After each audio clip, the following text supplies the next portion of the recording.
Welcome to the Tuesday Arabic Conversation Session 1. Bienvenue sur la conversation arabe du mardi, session 1. Let's begin with the top 10 of French words come from Arabic language. Commençons par le top 10 des mots français provenant de l'arabe.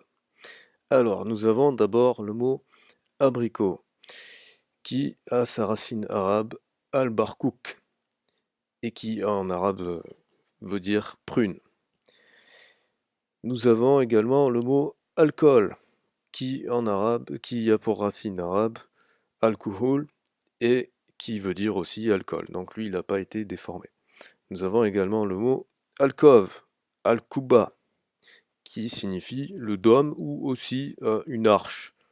So in English, it's also dome or arc. Nous avons le mot almanach, qui en arabe se prononce almanach et qui signifie le climat, donc il n'a rien à voir avec l'almanach. Nous avons également le mot arsenal qui lui a gardé sa signification dar assina. Nous avons également le mot artichaut, al-kharchouf, qui signifie aussi artichaut. Nous avons aussi le mot caïd, qui se prononce de la même manière. Nous avons le mot coton, qui se prononce presque de la même manière, couton. Et le mot élixir, al-iksir, qui signifie pierre philosophale. Au passage, j'en profite pour vous conseiller le livre de Paulo Coelho, L'Alchimiste. Si vous ne l'avez pas déjà lu, je vous le conseille très fortement. C'est un livre absolument génial et qui parle justement de la pierre philosophale.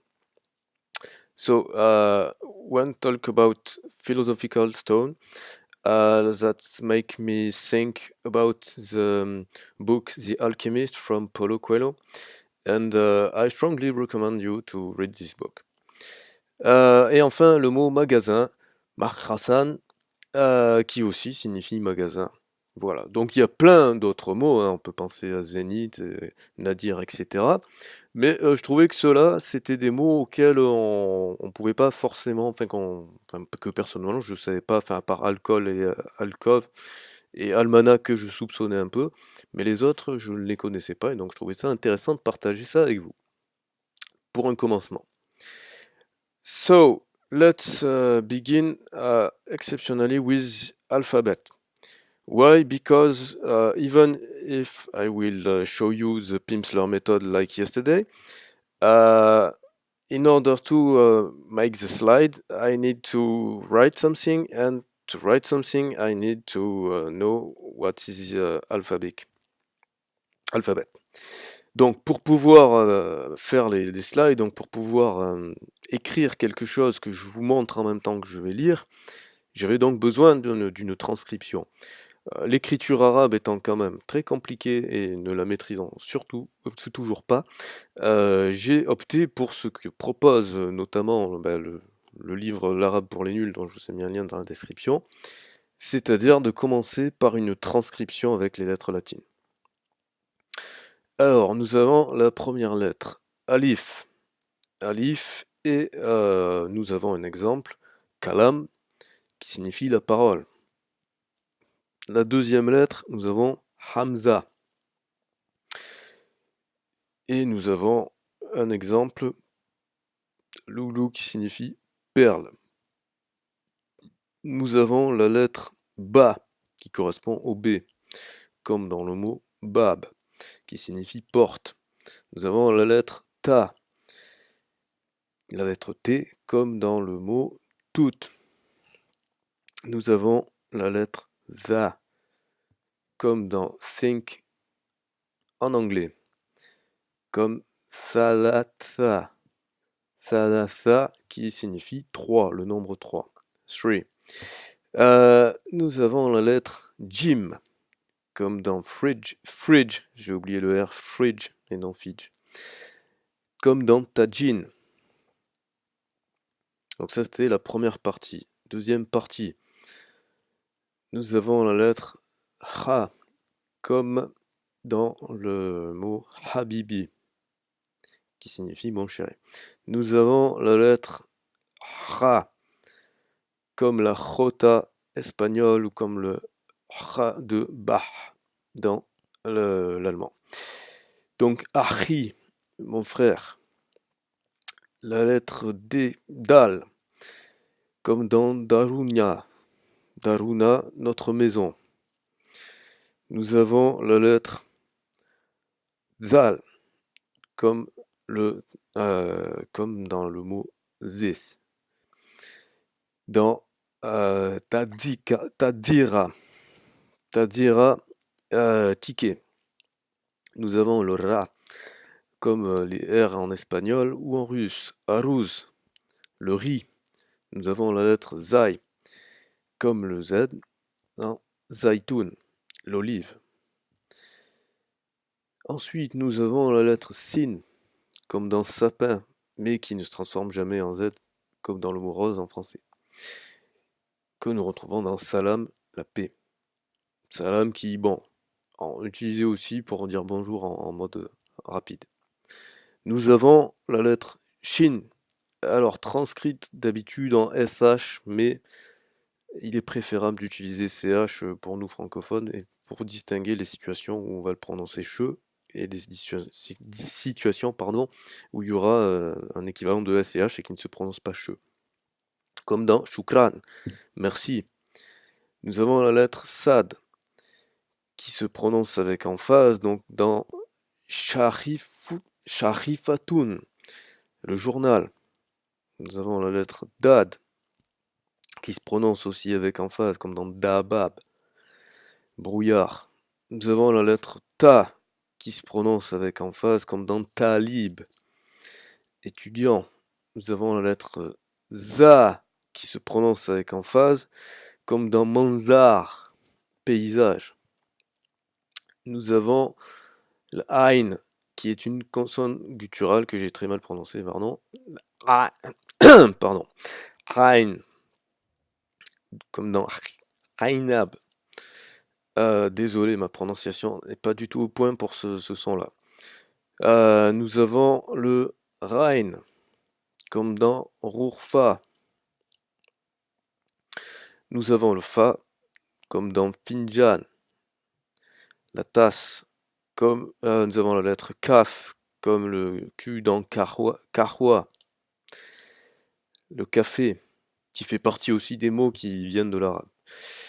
Nous avons la lettre Kaf, comme dans Cool, mange.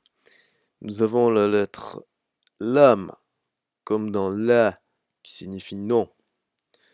Nous avons la lettre Mim, comme dans Mama, maman. Nous avons la lettre Nun, comme dans Naam, oui. Nous avons la lettre Ha, comme dans Hello. Et dans Ahlan, bonjour. Nous avons la lettre Wow, qui est une lettre qui peut être aussi utilisée en voyelle. Donc quand elle n'est pas utilisée en voyelle, alors c'est West. Quand elle est utilisée en voyelle, alors c'est un OU comme dans Good. Donc Walad pour l'enfant, ou Nour, la lumière. Et enfin, nous avons la lettre Ya qui, pareil, a les deux fonctions, comme Yes dans Yom, ou jour, Yaoum, le jour, ou si elle est utilisée comme voyelle, comme le I de Nid, dans Kabir. Voilà. Alors, pour préciser les choses, in order to precise things, that's not the good transcription that you can read here. Donc ce n'est pas la bonne transcription, c'est juste que j'avais du mal à transcrire, donc je l'ai écrit de la façon dont ça me venait, et je vais le prononcer par contre de la meilleure manière qui soit, en tout cas pour moi. I will pronounce it as the best way as I can. So let's start. Afwan, أنتِ تعرفين إنجليزي؟ لا يا سيد، أنا أعرف إنجليزي. أنا أعرف عربي قليلا. أنت أمريكي؟ Namyasa yana. Sorry, just that. Namyanisa. And now the translation. Excuse me, do you understand English? I redo it in Arabic. Afwan, anti tarifin a İngilizce? No, I don't understand English. La ya Sayed, ana arifun İngilizce? It's important to understand that the second person is a woman and the first person is a man. That's why the man asks anti tarifin, because anti is the you for woman. Donc c'est important de comprendre que la personne 1 est un homme et que la personne 2 est une femme, parce que le anti, c'est le tu pour une femme, lorsqu'on s'adresse à une femme. Si on s'adressait à un homme, ce serait anta. Et de la même manière, la personne 2 s'adresse à un homme parce que quand elle dit la ya Sayed, Sayed c'est monsieur, ça signifie qu'elle s'adresse à un homme.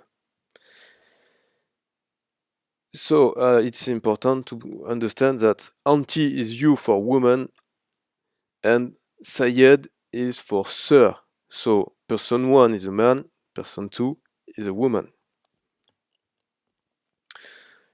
I speak a little bit of, not German, sorry, speak a little bit of Arabic.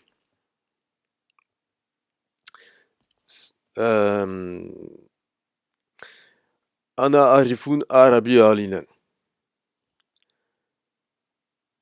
Donc c'est la même chose, ok. And then, are you American? Anta Amriki. Anta means you for a man. Donc c'est important de bien comprendre ça, parce que la personne 2 s'adresse à la personne 1 qui est un homme, elle dit anta et non anti. Yes. Nam ya Anissa. Because person 2 is a woman, person 1 has to say ya Anissa, because Anissa means that you talk at a woman. You talk to a woman. Donc en français, excuse-moi, est-ce que tu comprends l'anglais? Afwan anti tarifina Ingilisi. Non, je ne comprends pas l'anglais. La ya Sayed ana arifuna Ingilisi. Je parle un petit peu arabe. Ana arifun arabi alilen. Donc c'est le alilen, le un petit peu. Es-tu américain? Anta amriki. Donc comme la personne 2 s'adresse à un homme, elle lui dit anta. Oui. Comme la personne 1 s'adresse à une femme, elle lui dit nam ya Anissa. Anissa pour signifier qu'il s'agit d'une femme. So that's finished for today. You can watch this video TEDx.